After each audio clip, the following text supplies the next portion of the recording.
This one might ruffle a few feathers, but I truly believe that most people should probably not start a business. Over 90% of startups fail. The odds are often stacked against you.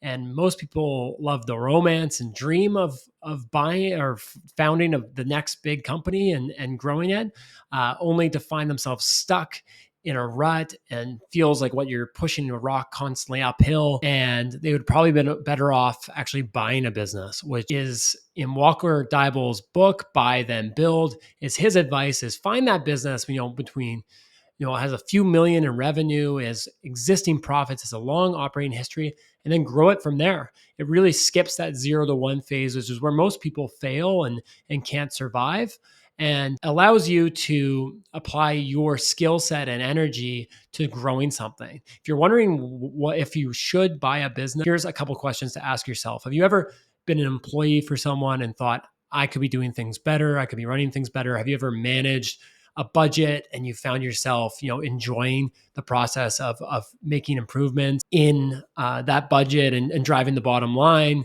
Are you constantly thinking of new areas in which you could improve or grow the business that you work for? You might be perfectly suited to run a business, especially if you've managed teams, managed people, and you might actually be ill positioned to start a business. Now, we're not against founding companies. I've founded several myself, and I think it's a great way to go as an entrepreneur. However, there's a few things that have to exist, or factors that have to exist for you to go down the path of starting versus buying. And I would say that you have to be doing a brand new product that doesn't exist in the market. You should be finding an angle that doesn't require a lot of startup capital, because you're unlikely to get business loans. Raising capital for your business is actually quite difficult.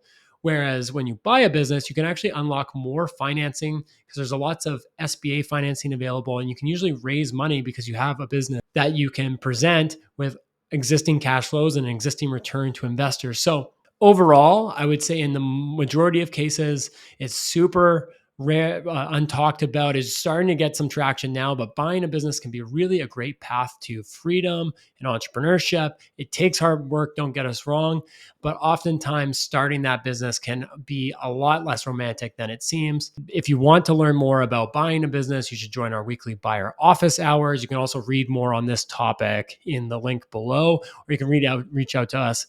I'm Morgan with Breakwater M&A. Always happy to talk to people that are exploring the process of buying or selling a business.